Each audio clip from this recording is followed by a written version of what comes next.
Will you like to make your Flutter app do this? Rearrange items depending on screen size? Well, this video is all about how to do just that. I will show you the code for this app you're seeing on screen right now at the end of this video. But keep in mind that the code for this specific app you're seeing, as well as all the code that we will write in this video, is available for download on GitHub, and the links are in the description. This is the FlutterCoach, and without further ado, let's dive in. We start on a clean slate, and this is a blank project. As you can see, we are inside the demos folder, and here's where we're going to create the app. So we go right here to terminal, new terminal, wait for that to load, and we put in the command. So flutter create demo app, hit enter. So that is creating our project. And now our project has been created. So if we look at the folder structure here, we can see the folders and the files in our new project. So we head over to the lib folder, which is where we have our main Dart file, which is what we shall be editing in this tutorial. This is the default app that gets created, and we will run this and see what this looks like. So I'd like to run this on the browser. As you can see, this is the selected device, and I go here to run, start debugging, and we'll give that a little bit of time to build the app. So our app has been built. You can see this is the Flutter demo homepage boilerplate code, and we will remove this because we want to now create our own app. Before I do that, I will first of all change this, hit inspect, and change over to this so that we can be able to change our window sizes and see what happens as we change the window sizes. Right, so back in the code editor, I will get rid of this inspector tab because I don't need that for now. This is the code, the default code that got created when we created our project. So we will go ahead and remove most of this because we don't need it. So I'll start at the top. I'll get rid of this theme. Then I will change our title to demo app. Yes, so this needs a const keyword because the contents are not changing. And as you can see, I have this set up so that every time I make changes, it reloads, but this behavior can be a bit annoying. So to take care of this, I shall first stop the build. Then let's just continue with the code as that stops. So we'll get rid of this const word here. Get rid of this.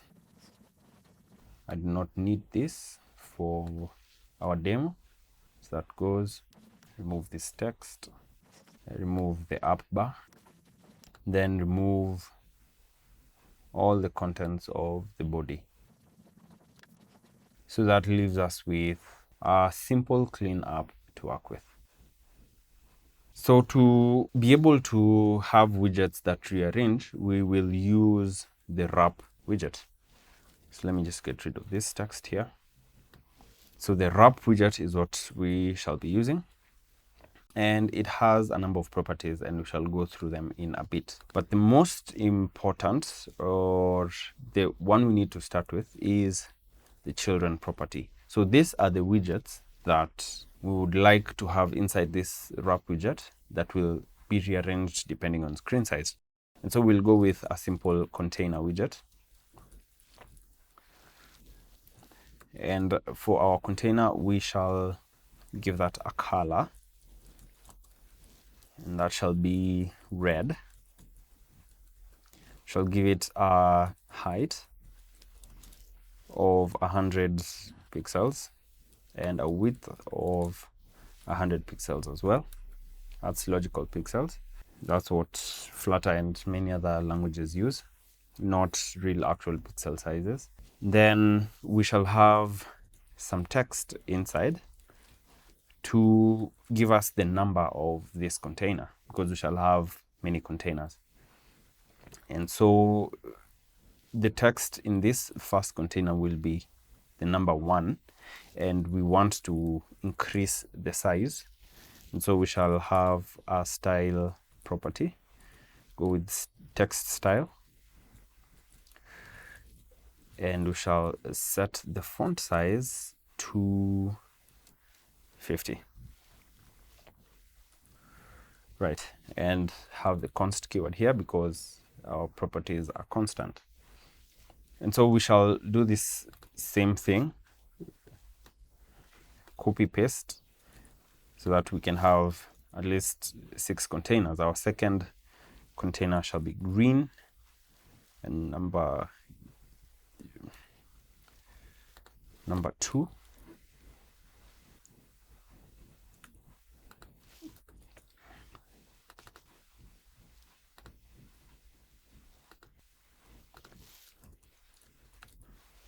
And so let's go ahead and build this and see what this looks like.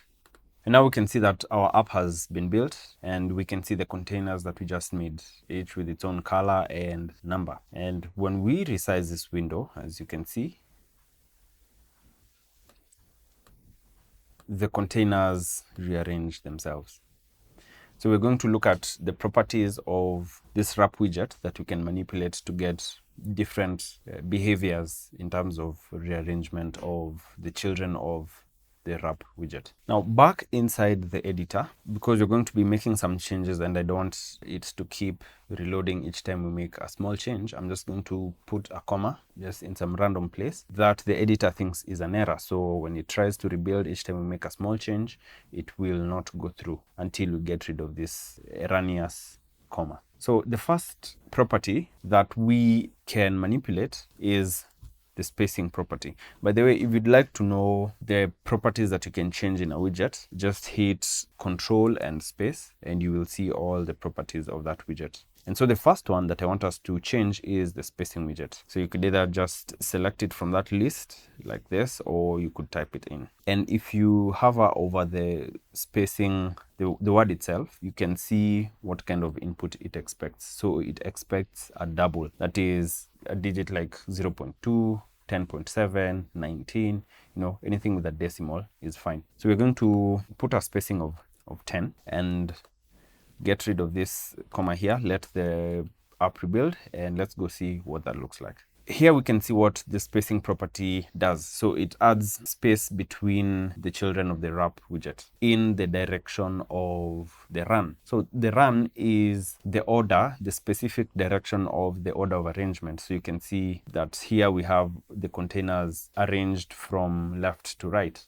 Then it moves over to the next line and continues with the same arrangement. So between the widgets in that direction, you're going to get this space. Let's look at the next property. So back in the editor, we put our little comma there so that it cannot rebuild until when we want it to. So we'll get rid of this property, which we just saw. And I want us to look at the next property, which is run spacing. So this will be the spacing between the runs, and we are going to see what that looks like. As you can see, run spacing expects a double. So we'll choose a double like 12.2. And let's get rid of this comma, let it rebuild, and let's go see what the effect of that is. So we can see that run spacing has added a space between the runs, right?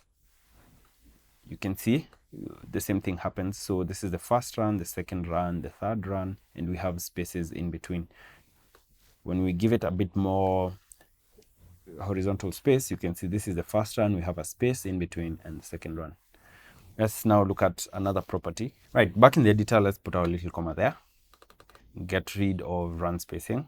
The next property that I want us to look at is direction. So let's just type that in, direction.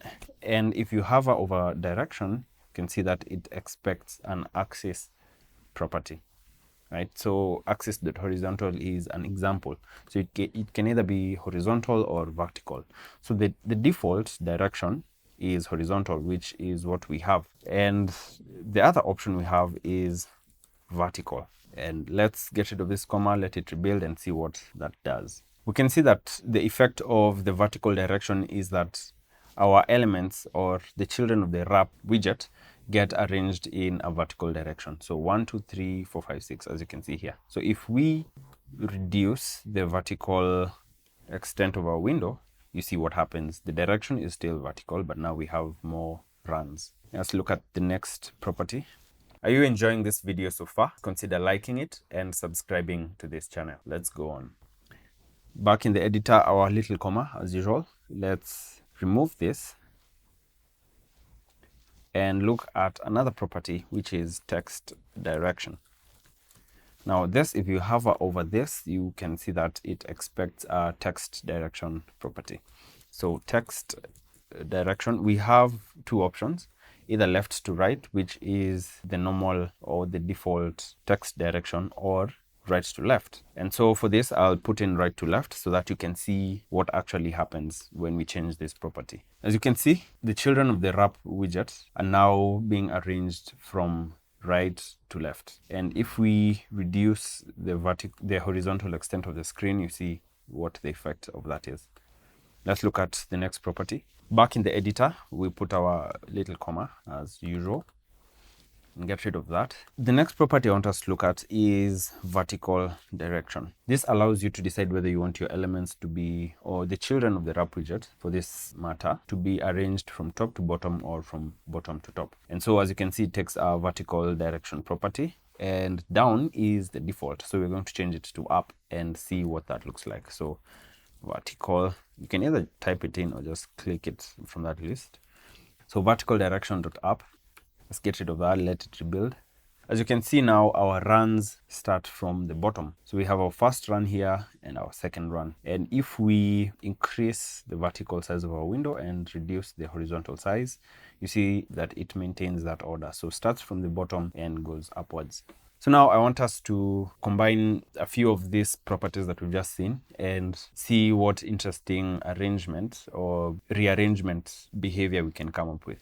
Back in the editor, we shall put in our little comma and get rid of this property. We're going to put in 3 properties and see what the resultant behavior is. So we'll start with direction, and we'll have that as vertical. We want our widgets inside the wrap widget to be arranged in vertical runs. The next property we're going to change is vertical direction, and we would like that to be up. That means that our widgets inside will be arranged starting from the bottom. And finally, let's change the text direction and have this as right to left, which is opposite of the default behavior. So let's get rid of a comma, let it rebuild, and see what that looks like. As you can see, this is the result of our combination of properties. And our first property was direction, where we set it to vertical, so we can see that our runs are running in the vertical direction. Then the other property that we added was the vertical direction. That means we set it to start from the bottom, so we can see that our first element starts from the bottom, runs upwards. Again, the next run starts from the bottom and runs upwards. And finally, our direction, our text direction, was right to left. So you can see that our first run is on the right and the following run is on the left. If we reduce the vertical extent, you see that that behavior persists. Now here's all the code that we've written in this video. Remember, you can get it on GitHub as well. Look for the link in the description, the link to demo 1. And that's where you'll find all this code. Meanwhile, if you'd like to get it from here, I shall scroll slowly through this, and feel free to get the code from here. Here we go.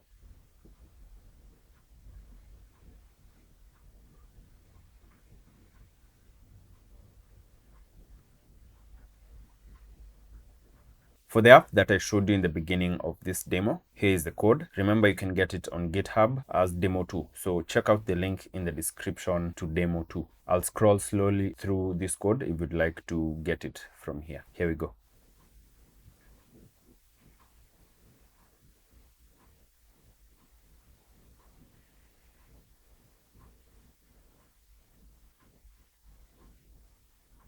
I hope you have found value in this. I hope if you wanted to achieve that rearrangement effect, you're now able to. And if you enjoyed this video, please consider liking this video and subscribing to this channel. This has been the FlutterCoach, and I will see you in the next one.